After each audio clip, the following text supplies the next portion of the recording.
on appeal. So you can't base a cause of action on a matter that could be reversed by the appellate court. Judge Thunberg's order could in fact be reversed by the state Supreme Court. So on that basis alone, you have no cause of action. The second problem, well, I guess what I'm saying then is that any opinion by special counsel wouldn't really have any value to us. It doesn't really make any difference at all what the special counsel opines should have been done. The only decision that's going to count in this case is the decision by the state Supreme Court. And unless the opinion you get from special counsel concurs completely with that opinion from the state Supreme Court, it is never going to state a cause of action. The second point I have, and I mean, that's so clear, I really would, that there's simply no way that we can even suggest that there's a cause of action here while the case is on appeal. Secondly, and I'm not going to spend a lot of time on this, but even assuming for argument's sake that you say that Mr. Teitz did something wrong, that doesn't state a claim. Special counsel in this case would also have to assert, one, of course, that something was done wrong. And secondly, that whatever was done wrong amounted to a deviation from accepted professional standards for an attorney. That's the conclusion you'd have to reach. It isn't enough that you simply did something wrong. And since we have no idea what the state Supreme Court will say on this subject, we would simply be asking special counsel to guess what the Supreme Court will decide, and going further, would opine that there was a deviation from accepted standards, even if the special counsel's opinion as to what should have been done disagrees with the Supreme Court's ultimate decision in this case. So on that basis alone, there really is never, I don't believe that there will ever be a cause of action. The second issue, and this I'll try to be very brief on given the time of the day, you make a reference to the fact that we suffered damages. I think it's important to keep in mind that Judge Thunberg always had the discretion to award $1 or $500 or something in between, so that any damages that you're claiming in this case is simply speculative. She awarded $1. So on what basis would we claim that she should have awarded $500 or $499 or $498? And what argument do we then make that somehow Mr. Teitz is responsible for a decision that was made by Judge Thunberg to award $1 for one violation? It's simply too speculative. As I think as a matter of public policy, a court would never allow this to go to a trier of fact. The other point that I have is that really, if you think about it, the town has suffered no damages. We lost nothing legally, and here's what I mean. The fine in this case, whether it's $1 or $500, was assessed not because we suffered damages, it was assessed as a punishment and a deterrence of the people that violated the code provisions. It didn't reflect any loss on the part of the town of Tiverton. We end up with $1 or $500 or whatever the fine is, simply not because we've suffered a loss, but because of the good graces of the state legislature. This ordinance, in fact, the town exists under its charter only by the good graces of the state legislature. We're receiving, in truth, a gift, legally speaking. We have suffered no loss as a town, whether the award was $1 or whether it was $499.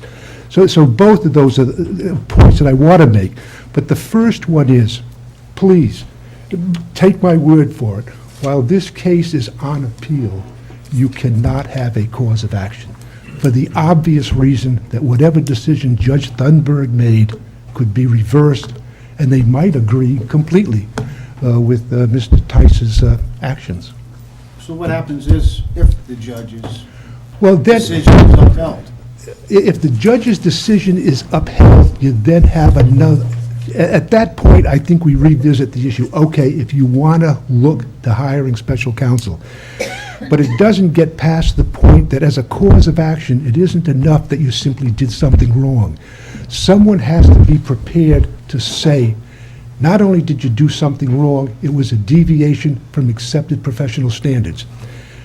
And I'm exaggerating a bit. But this is, the decision in this case by the state Supreme Court is on an issue that no one has ever addressed before. And the joke among trial attorneys was, you know how they're going to decide this case? They're going to be in the back room, somebody's going to grab a coin, they're going to flip it, it's going to be 50-50. That's what it comes down to. You can't say that something amounts to a deviation from accepted standards in a situation where you have no established standards.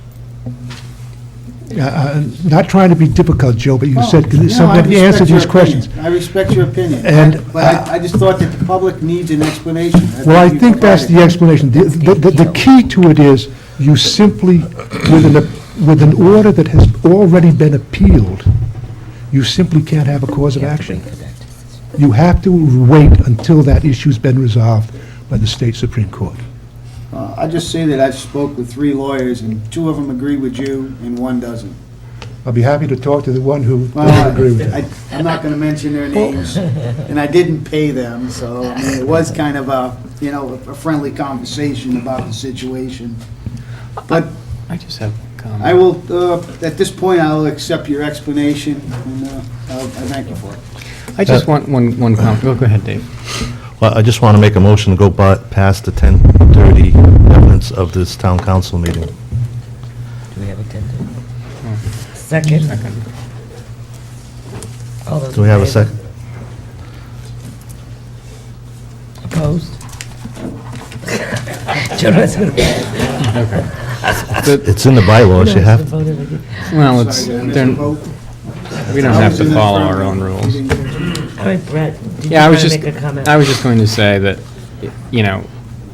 that was a good encapsulation of a legal opinion. I would just also add that before we would even get to a point of hiring legal counsel to see if we should be awarded damages, I would hope that we would conduct some amount of investigation to determine whether something was done wrong, which I'm not convinced our legal counsel did commit any egregious mistake in presenting this case or defending it or anything else, so. I'll just remind you, Brett, that the buck stops at the top.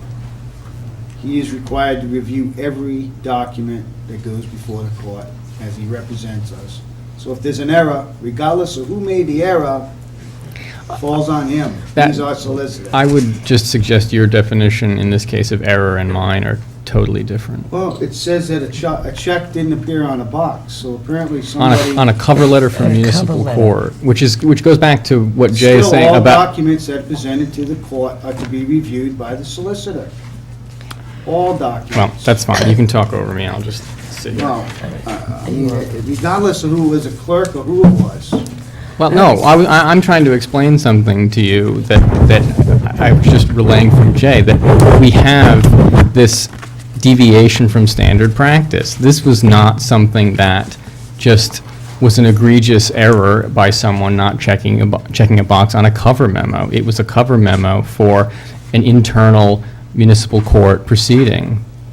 I'm not an attorney, but Jay said this 10 times. Or did it not appear before the judge? I'm not here under investigation. Well, if it appears before the judge, then it's subject to review by our solicitor. All right, I'm going to move on, except, Bottom line. Andy, would you like to say anything, considering?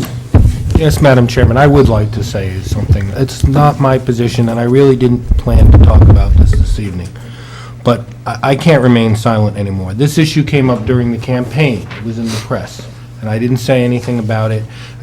It's the old thing, if you have a big lie and you say it enough times, people start believing it. And I can't sit back. And to hear Mr. Souza, who was so upset about the potential embarrassment that we might be causing the person who was here for auto junkyard license because he had a violation and the potential embarrassment that we were giving the license for only a shorter time, yet he has no hesitancy in slandering me. And it's only his election as a council member, which makes him a public figure now, that makes him proof that I can't even sue him for slander. But I don't have to sit back and take it.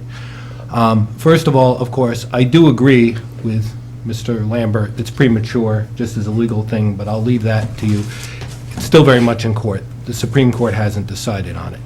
But I want to answer some of your questions, Joe.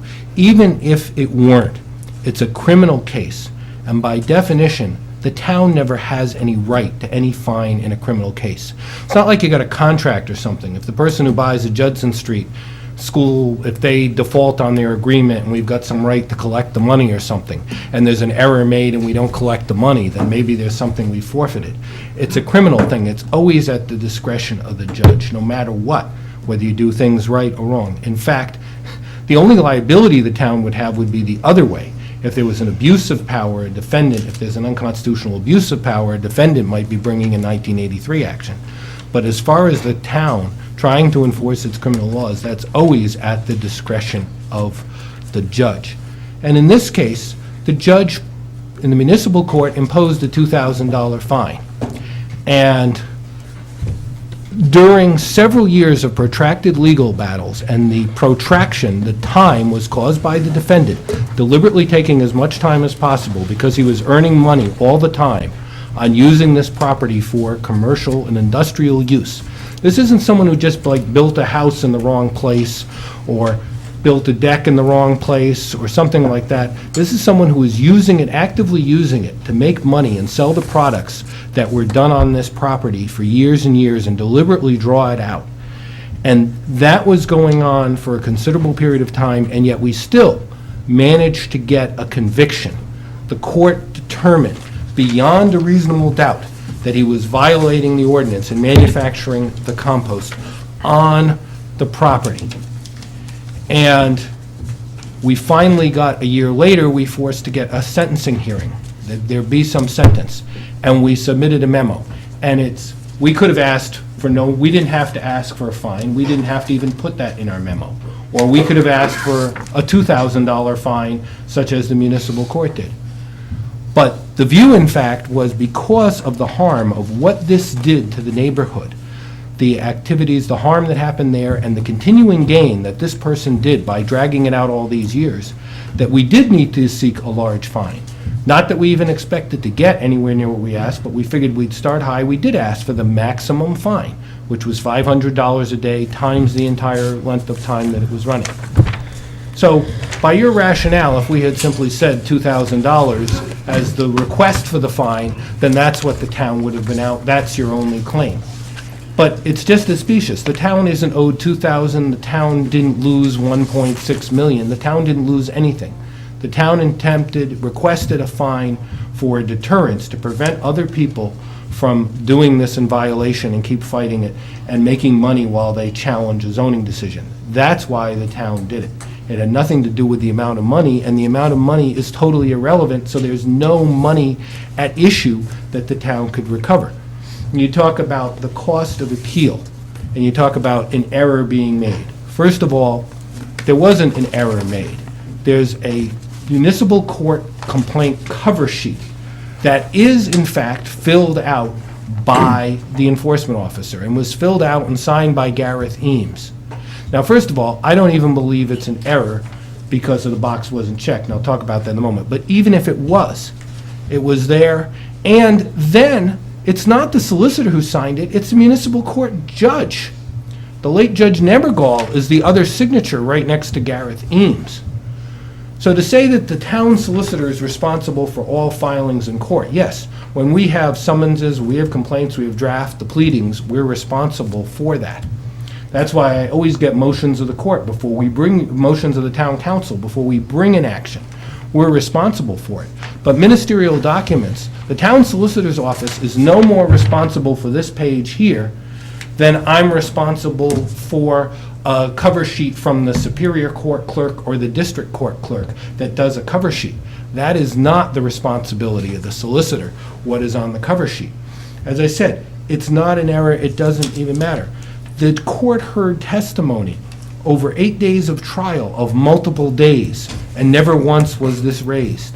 It's nothing that was even valid before there, and I don't want to go on to the whole thing. I just want to point out, we try to be fair in the enforcement of our rules here. And I know there's a lot of cases that people are saying, oh, we're too strict. Why are we hounding these poor people? Why are we hounding these poor businessmen who are just trying to make a living? Why are we hounding these poor people, some of whom are maybe not as mentally competent as they could be? Why are we doing it? We try to enforce the laws in a fair practice. If we've got someone who's hoarding a lot of junk and trash on their property, we try to get them to clean it up. We don't look for punitive fines. If we've got someone that's got a building that's illegally built in the wrong place, we try to get it moved. Again, we don't try for the punitive fines. But when you have someone here who is totally disregarding, not even disregarding, but deliberately going out of his way to cause harm to his neighbors, such to the fact even one of the neighbors gave up, put their house up for sale to move away from it. And you know what happened? The day of the Realtor's open house, this defendant put up a sign saying, "Pig farm coming soon." That's the sort of thing that I do feel that it's appropriate to ask for a maximum penalty. But that still has nothing to do with whether the town has any claim to it. There wasn't an error made, and even if there was, it's not our responsibility, and there's nothing that the town has a claim. And to say that somehow this town has been harmed by any action of the solicitor is just keeping up with this lie over one little thing and moving it on, and you're just falling into Mike Kelly's thing because he's not happy. Mike Kelly's the attorney on the other side, and he's not happy that he actually lost this case. He didn't even want to go to trial when it finally went to trial. He did everything, including falsely telling the judge, when the judge had scheduled the trial at 2 o'clock in the afternoon, and he falsely sent an attorney at 9:30 in the morning to say, oh, the town's not here, we should continue it. And we had to go back down there in person at 11 to remind the judge that he had scheduled it at 2, and it did have to go forward on that day.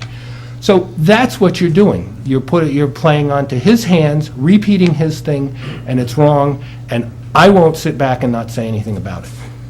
Well, I'm Thank you. glad you finally said something, because I think with this kind of information, while I don't tend to agree with everything you said, I think that people wanted to hear. I mean, I sat out in that audience. I didn't get to go in the executive session. Alls I heard what's going on, and then I got people calling me up asking me, well, how can we read the newspaper and it says, hey, $100,000 that the town could have received. You see, and it's a communication issue. But I still have to say that if a document was presented by you to the court, then it should have been totally reviewed. Well- You presented that evidence to the court. I'm not going to go on all night at the hour, but I just want to say one thing. By that same So the buck's- token, yeah, the buck let me stops at finish. the top. Let me respond. By that same token, every single traffic ticket that is written by every cop in Tiverton should be reviewed by me, because that's what you're equating it to. Well, I think the we're fines gonna- we're there are gonna- a little different as far as the dollar amount. We're going to, Madam I think President, we can I beat just it up one enough. quick little comment? Just so everybody that's listening hears, I don't think anything that Andy has said hasn't been discussed by this council in open session over the course of a number of months. To be totally honest, it hasn't all been in executive session. Most of that information has been made public, and we've discussed it. So, I watch the videos all the time, even though I don't make the meetings. I watch every meeting on the interweb there. okay. all right, thank you, Brett. We're going to move on.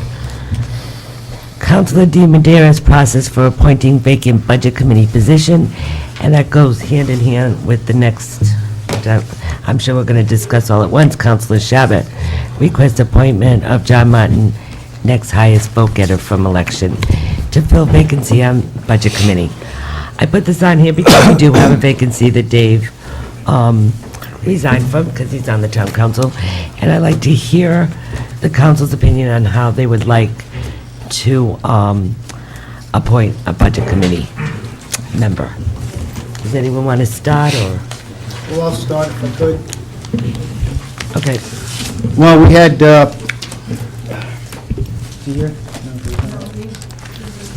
The gentleman who was the next highest vote getter, John, he came before the council, said he was definitely interested in the position.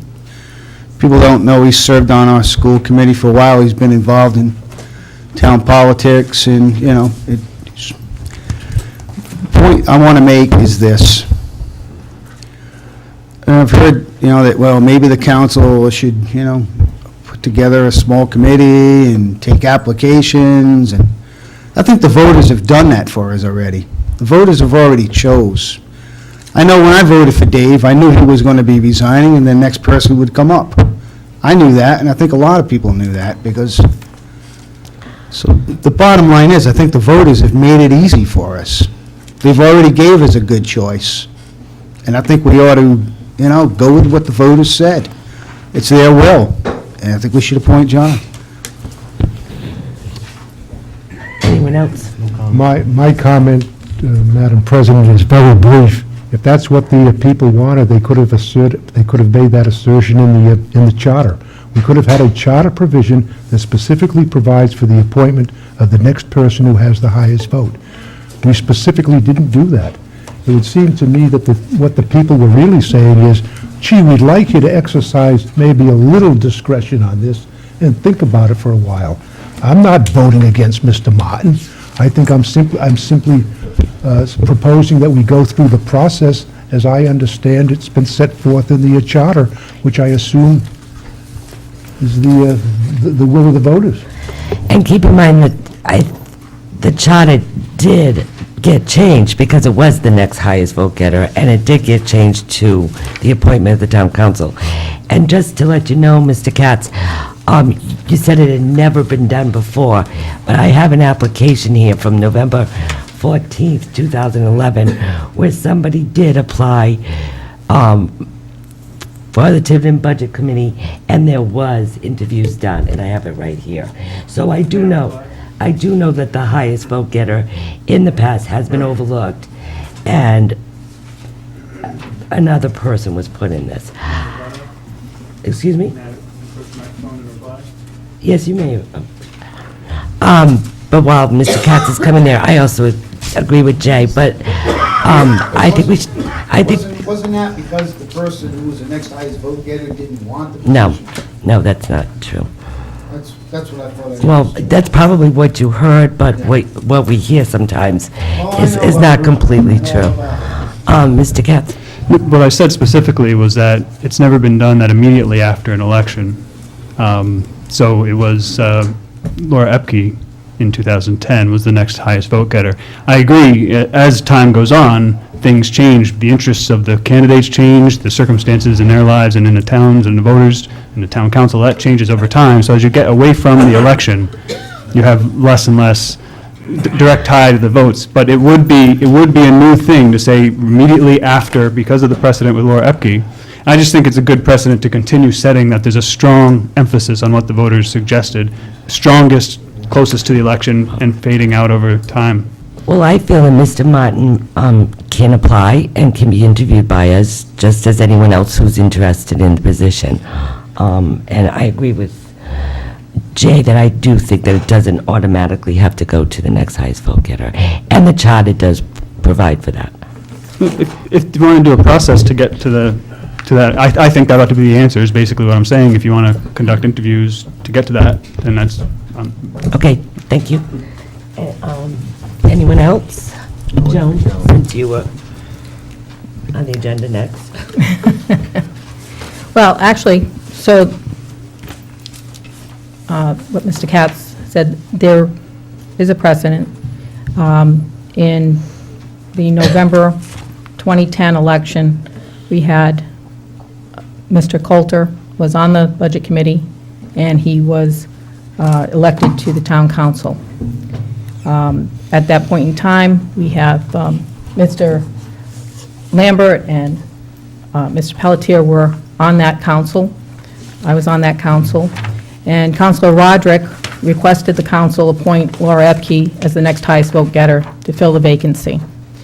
And at that point in time, there was questions. She was already on the Budget Committee. She had to resign from the Budget Committee. She had to, no, she was on the, the building, the building committee, so that there was a question on, she would have to resign from all appointed positions in order to take the position on the budget committee. It went through a couple of meetings. Mr. Tights resolved the issue, confirmed that she had to resign from the committee she was on in order to take the position on the budget committee.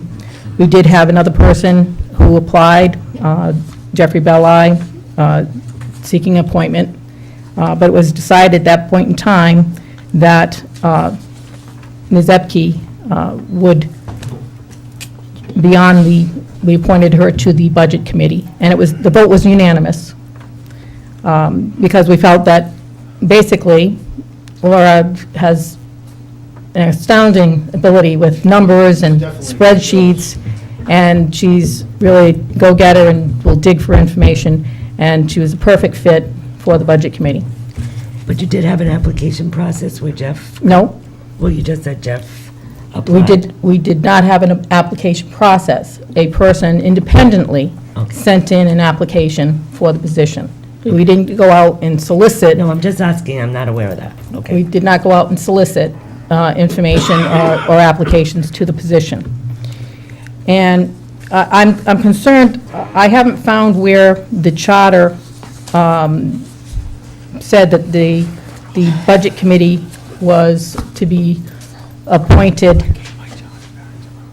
the next highest, I'm looking for the charter.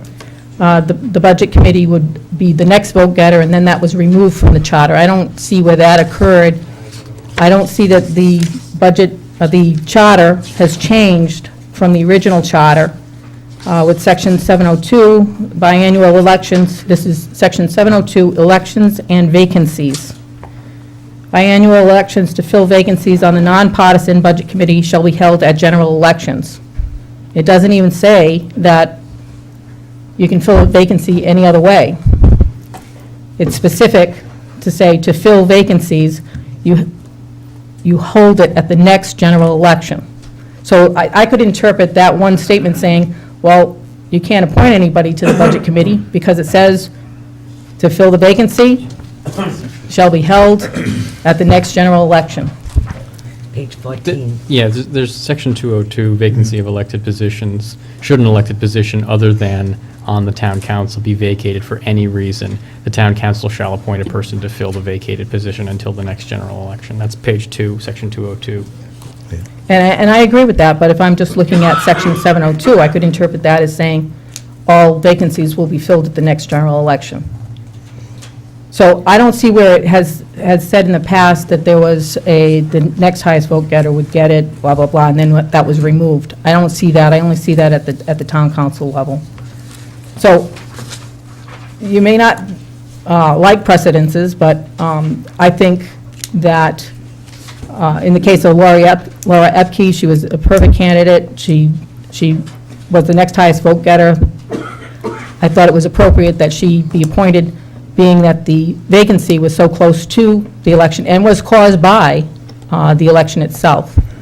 In the case of John Martin, he's a small business owner, been a small business owner for many, many years, and has been on the school committee. He certainly has expertise on knowing the processes and procedures at the school department, school committee.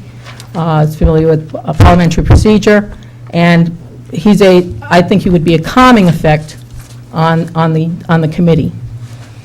So, in my opinion, we should appoint John Martin to the Budget Committee. Mrs. Black?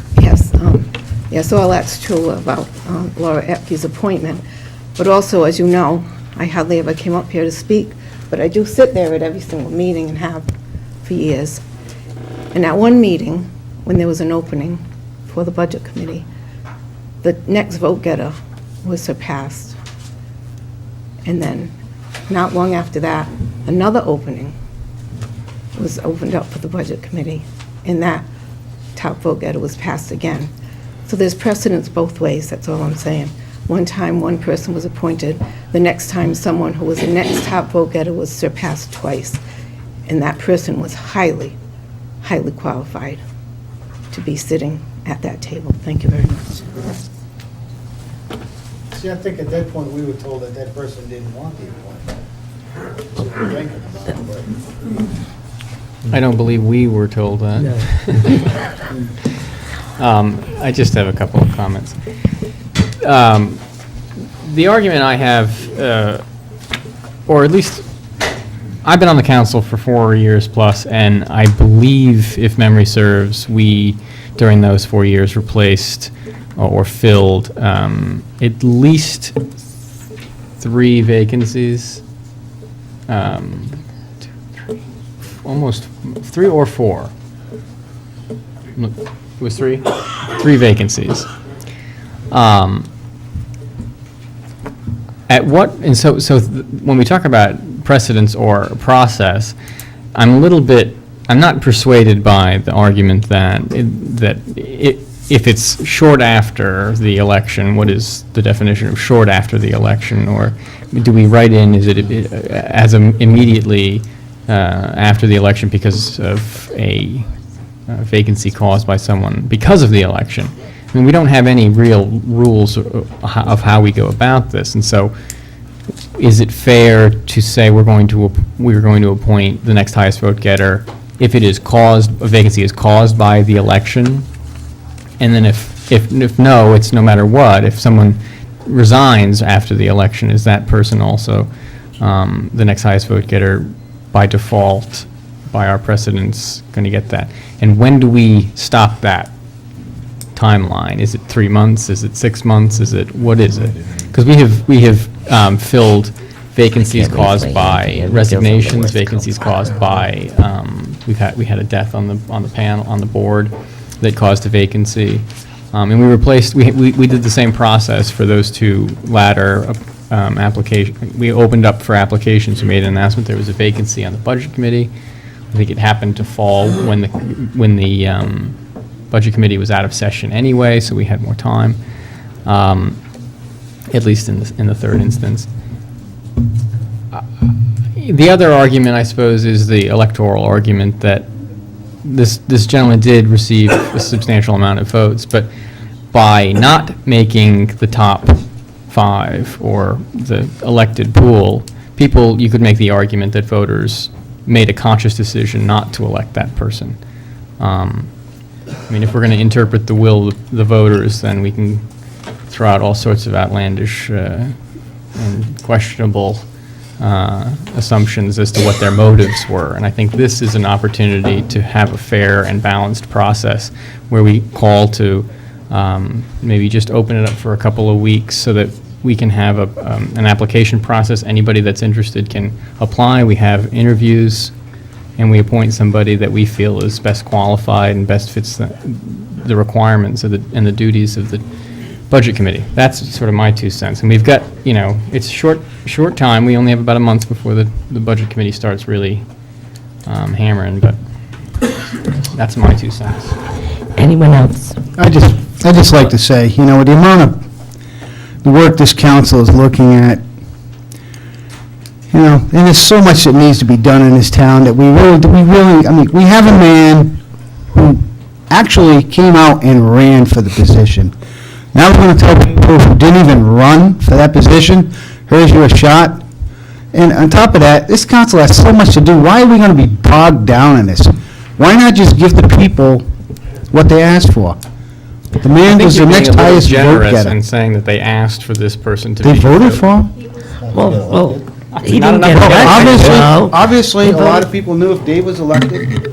The bottom line is, this council should be working on things like, getting an industrial park, so figuring out ways to lower taxes for people. We're just talking about, giving tax exemptions to people. The best way to help people in this town is to keep the taxes down, and that's the type of thing you should be working on. And putting a guy like John Martin on the Budget Committee will ensure that. I'd like to entertain a motion, maybe, and then we can see where we're going from there, because this discussion... That's fine. All right. I'd like to entertain a motion. I make a motion to appoint John Martin to the Budget Committee. Second. Motion's been made and seconded. All those in favor? Just one more comment. Yes. in the case of the following two appointments after this election caused this vacancy, I don't believe that the person, the next highest vote getter, applied. So we were left without that name during that process. So just want to make that comment. Well, under that assumption, they would just be default. They would be the de facto nominee. They would be we would say, you don't have to apply. We don't have to get your interest. You would automatic, like it is in the council. Whether you're interested or not, if I drop dead tomorrow, the next highest vote getter gets my seat. End of story. You don't have to apply That's for it. info. Obviously not. All right, motion's been made and seconded. All those in favor? Against? Well, I guess I'm going to make a motion that we put out an advertisement for anyone who's willing to serve on the Budget Committee. Why don't we try to do that and by December 22nd? You think that's too little notice? You do think it's too little notice? All right, the first meeting in January No, then. no, he's just saying that was good. Oh, you thought that was fine? I think that's fine. Yeah. It's I 2 think- weeks. I think it's fine. You're just saying, as I would advertise for any. As you would for any board or commission. Just put a little blurb in Yep. these kind of Yep. times and put it on the website. that Right. Council will be accepting applications for anyone wishing. I should be able to get that out. Is that okay? tomorrow Yeah, morning. that'll work. And then we'll do, For the 22nd meeting, though, I will have to have this back by probably around the 16th, so it's only given a week, but as long as I can get it in this week's kind of time. okay. Try. And then hopefully if it all works out, we can do the interviews on December This 22nd. kind of times is fine, just one Yes. vacant. Is that, It's only going to go out for a week, right? it's only good, if I can get it in this week's, it's the only way we can do it by the 22nd. When does the Budget Committee start meeting? First week in January. January. First week in January, I don't think I've ever had. January 4th last year. well, we have the joint January 8th. meeting when? We had the joint meeting before that. had joint meeting in November. Isn't it by January 15th? Well, I booked all the Thursdays in January for them, so You booked them, but now you're. I won't be there. well, they have them booked. Well, what is the They better general start soon. consensus? Is December 22nd too soon? No. You wanna- No, okay. No. All right. I mean, how many You don't people? want to be on. Tell me I missed a joint. Thank you. Councilor We have to Pelletier. vote on that. Oh, we did vote. No, we didn't vote. I didn't get an invitation. I'm It's sorry. not even a really- motion yet. I'm really tired. She said she motioned. Yeah, I But she didn't say voted anything. She motioned to advertise for applications, but. by December 20. By, And we were hammering out the 22nd. details. Okay, second. Discussion. Just one final comment. So you could appoint somebody right now and not incur the cost of doing the advertisement. Never mind the time spent interviewing people, or of how many people will actually even apply. There might be only one. Who knows? You know, Just a comment. I'd like to, please, I think Joan's 100% correct. You know, we're scraping together dollars here. We have a qualified candidate who the people supported in the last election. It just seems to me that this stinks of politics, and I'll say no more. Thank you. Thank you. Councilor Pelletier, We Councilor... haven't voted on it yet. Oh, Haven't voted on it yet. oh, I'm sorry. Put it out for I'm advertising. getting tired. That's I'm all trying to right. rush this. All those in favor? Against? Okay. Sorry, Brett, you're all right. absolutely right. Councilor Pelletier, Council Liaison to Boards and Commissions. With the retirement and failed election of 3 town councilors, we have vacancies for council liaisons to boards and commissions, and this is a list of all of the boards and commissions along with the names of their liaisons. It's not a mistake that there's a lot of Shabbats and Pelletiers on there. I was just gonna say We that. kind of split the difference among the last year of the ones that nobody wanted. So the Arts Commission, you still want, Joan? Yep. So I still want everything I'm on, unless somebody else is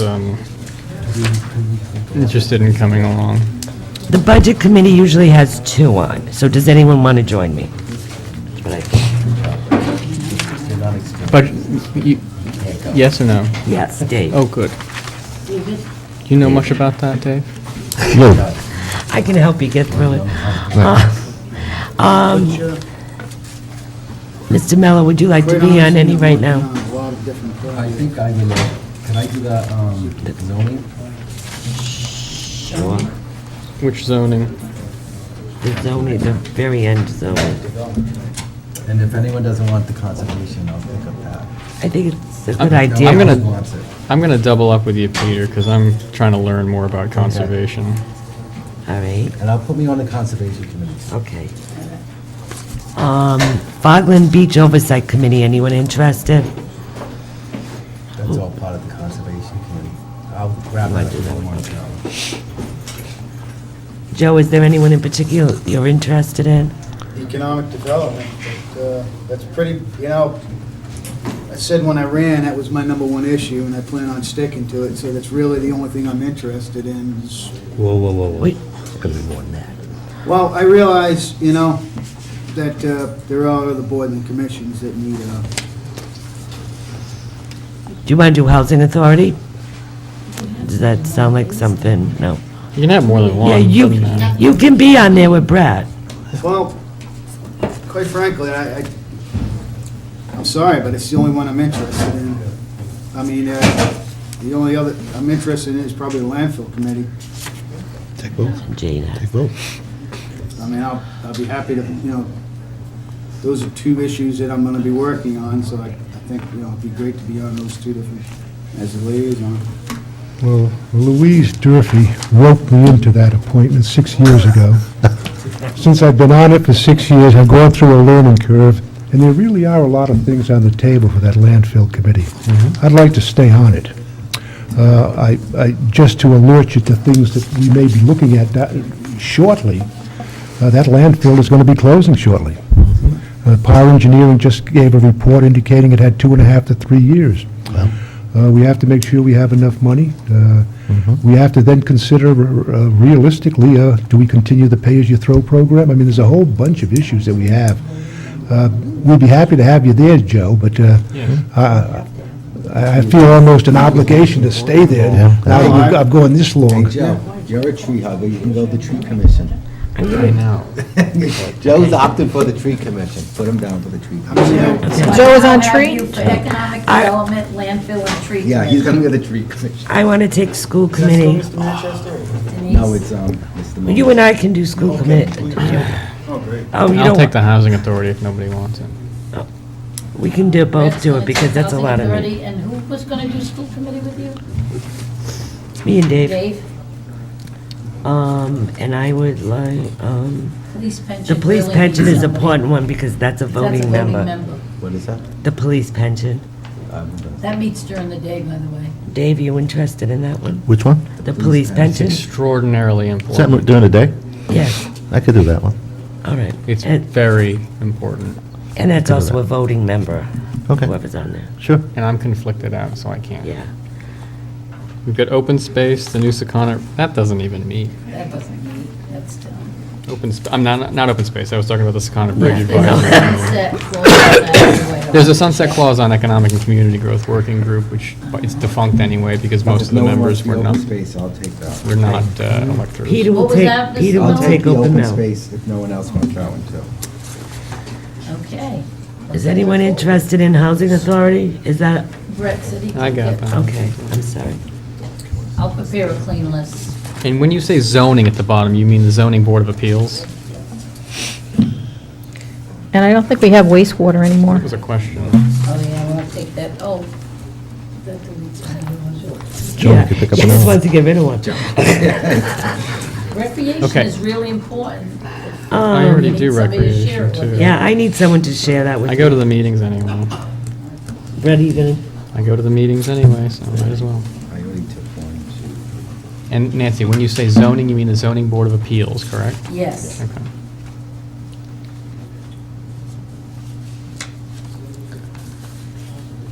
I It's think pretty, that's it, right? we're missing the ZBA.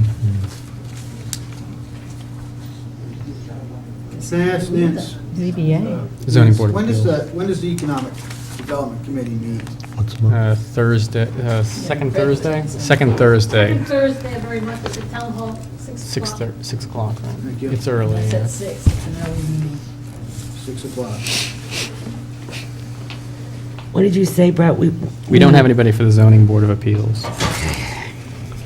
That one's pretty, I know usually. Isn't that zoning? That's zoning. Oh, Peters, oh, I'm sorry. Zoning Yeah, and zoning board of appeals, whatever, it's the whole. there's only one. And we'll send you, we'll clean up the list, send you yours with what time the meetings are. Thank you. Send it. So how many So meetings should we they- go to? So that you can go to the meeting and introduce yourself so that they know who their contact. And they call you if they who their need liaison something. is. Okay. It'll take a couple of days and we'll get out the list to everyone. All right. We don't need to vote, right, Brett? No. No, I don't think so. Councilor Pelletier, Board and Commission vacancies. We have a number of vacancies on boards and commissions. Let me just cross out the ones we appointed tonight. Arts Committee, Economic Development. No, we didn't do that yet. Zoning Board of Review, we crossed out, let's see. That was it, right? Yeah. Oh, nope, Harbor Commission, we only have one vacancy now. Okay, so Budget Committee, oh, that's I'm okay. going But to take budget committee off Yeah, there because uh, it's not really a. there is a position available on the Building Code Board of Appeals, has to be a contractor, someone in the trades, and that's appointed by you. Conservation Commission, there are 2 vacancies. Economic Development, there is 1 vacancy, but we currently Just have 2 applicants, correct? The Harbor Commission has 1 vacancy. That also has a guidelines as to what the population of that group is. There's somebody who's a commercial fisherman, pleasure boater, someone who's a resident, someone who's just at kind of anybody. I think it's So just recommended that they do that. it helps. I think it's It helps to have a well-rounded Because group over of people time- who know what boats are. The Historic Preservation Advisory Board, there are 2 vacancies. Historical Cemeteries Commission, there's 1 vacancy. There's 1 full-time and 1 alternate on the Juvenile Hearing Board. There's a vacancy on the Library Board of Trustees, although that's not really a board or commission. There's 1 vacancy on Open Space. There are still 3 vacancies in Recycling and Landfill, and 2 vacancies on the Tree Commission. So you may not have quorums for some of your liaisons. Yeah. Now, January happens to be the time that we have to advertise per the Boards and Commission policy, the Group A, I believe it is. So, because this sometimes confuses people. When we advertise for the Group A, and there's a Group B and a Group C, so that it's staggered throughout the year, and we're not appointing, all our boards and commission members at once, any term that is expired, even though the person may want to be reappointed, we still advertise it, and anybody can put an application in on it. So we will be adding any vacancy ones to that, and we'll get that out. Or any Oh, yeah, we have to do- that's the way They don't the necessarily policy- have to be vacancies, but they can be, they're Right. up for renewal, and you have an And opportunity we will to add put your name from in any that. other group that has vacancies. And we'll be putting it out towards the end of December for sometime in January, the end of January. But in the meantime, if anybody hears on television or, I do, some of these other Yeah. applications came in. yeah, they roll in here and there. DPW Director, chief requests permission for advertise for bids to purchase a new or used utility truck or recently purchased new Ford F-450 utility truck chassis. Thank you, Madam President. Through the last budget cycle, we found we had a dire need for a utility truck that was all rotted out. The utility truck carries our men, our emergency equipment, signs, cones, chainsaws, and everything to a job site. Through the process, I think I requested around $62,000 to purchase a new truck with a body. The Budget Committee reduced that down to $45,000, and it passed the financial town referendum. Through the process, it was going to be difficult to find a used piece of equipment that was reliable and in good shape. It seems like the ones we looked at were pretty well beat up or rotted. So I decided to go out for bids, and we purchased a brand-new utility truck chassis, which would be the engine, the cab, with just a rack body on the back. And we're going to hopefully advertise for a used utility body. And this seems to be the only way that we could have put the package together. We received the new truck is in, and we've actually located a body locally. The van, or the utility truck, was in an accident where the cab got destroyed, but the body was still good. So hopefully that person, outfit, is going to bid on it. So we're advertising for a new or used. We expect a new one to come in higher than the roughly $10,000 that we have left. So we're anticipating purchasing a new one. I mean, a used one, and putting the package together. And we end up with a utility truck, with a new truck and a used body. Steve, I thought there was a conversation that you guys had a utility body waiting for a truck somewhere. Was that for a different truck, or? That would be, what was that again? The utility? We were talking about the budget cycle. You said you had a utility body for a truck, I don't know what truck, that was in the garage, you were waiting. Oh, yeah, that was a body we bought for $1,000. Right. It was just it didn't have any racks, it was just an open body that you'd find on the back of a pickup truck. We did take that body and we put it on the old utility truck, and we're using it as up the dump. Right, okay, It's that's not what it good was. on the road, but it's carries diesel fuel and everything to the dump. So we made a dump truck, and now we're putting together a utility truck. And so it'll have to be under the $9,660 Yes. range to? Yes. Okay. Madam President? Yes. Mr. Tights, do we, is there a way that we could authorize the solicitor, the Public Works Director, to just go out and purchase, or do we have to go to bid? Or is there a way we can waive the bid so that he can just go out and purchase this? He first has to go out to bid and see if there's anybody who responds to the bid. If no one responds to the bid, then he could come back and ask for a sole source if there was some reason, he didn't have it, if he identified it. But certainly in the first instance, the law requires that you attempt to bid it. Well, just want to point out one thing real quick, if council will indulge me. An article that was given to me about Charlie Lombardi up in North Providence purchasing state trucks. The state upgraded, and a truck that we just paid a couple $100,000 for. Of course, it's new in a way better condition, but these came with plows for like $26,000. They're international trucks, six-wheelers that were ready to go.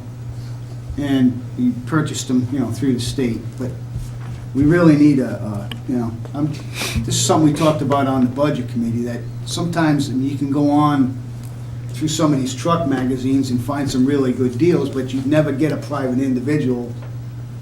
So if there's a way we could authorize him to say, to make that, set a dollar limit and just make that purchase. But if what he's saying, we have to go out to bid first. Right. I think we did that in the past. There was Yes. some, within the past year, there was some piece of used equipment that I think The you bush cutter, identified. The bush cutter, right? Yeah, No, we don't have to- actually, it was a utility truck we were locating on eBay, Right. going through those sources of purchasing, but it's against the I mean, purchasing. as I said, you first have to try the bid. I mean, the problem is, it's the same thing. It's for the public protection, so that, that Steve doesn't have a brother-in-law who wants to get rid of a truck body. Gotcha.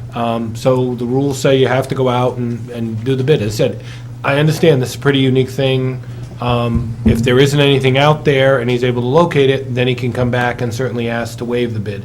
but I think you really have to at least try once before you ask to waive the bid. What if they come back, say we have a limit of $10,000 and everything comes back at 12, say in 14? I mean, then we have to, reject the bids because there's not enough money. That's correct. And So then we could try to authorize a purchase, say off online or whatever, I think so. Well, I think he'd have to identify the purchase first. to make sure it's not Barucci Jr. or something. Yeah. All right, thank you. Any further discussion? Like to entertain a motion? I move that we authorize Steve to advertise for bids for the purchase of a new or used utility truck body for the new F-450 utility truck, cabin chassis. Second. Not to exceed $9,660. Thank you. Any discussion? All those in favor? Thank you. Opposed? Thanks, Steve. Good luck. Town administrator, items and announcements, draft RFP for town solicitor, authorization to advertise, general services, town solicitor, labor services, legal services, and land use. Madam President, before I go into the items on my announcements and agenda, two quick things. One, thank you to the Recreation Commission for last night's event, with Santa Claus arriving and the lighting of the Christmas tree outside. It was a well-organized and well-attended event. Secondly, it's my understanding that road conditions have deteriorated to the point where the bridges in Fall River have been closed and parts of 24 have been closed while we've been having this meeting. So I not long. respectfully suggest that this discussion on fire department overtime take place Thursday at our special meeting. I think you have time to post it, unless that would violate your own rules. But I think if you post it on time, you might be all right. If you call it, yes. I haven't posted the meeting. Because a lot of what we're going to discuss on that topic, first of all, appears in a memo that I've produced, but didn't put in your packet because of the timing. And many of the solutions I'm going to suggest may take place within the context of collective bargaining anyway. And then I don't want to shorten the conversation on these RFPs right now because we're pressed for time. I'd rather have a good conversation so we can take action and implement whatever your decision is. So You want that's to just a suggestion, Madam both items, President. the What's that? draft RFP and the fire department? No, I think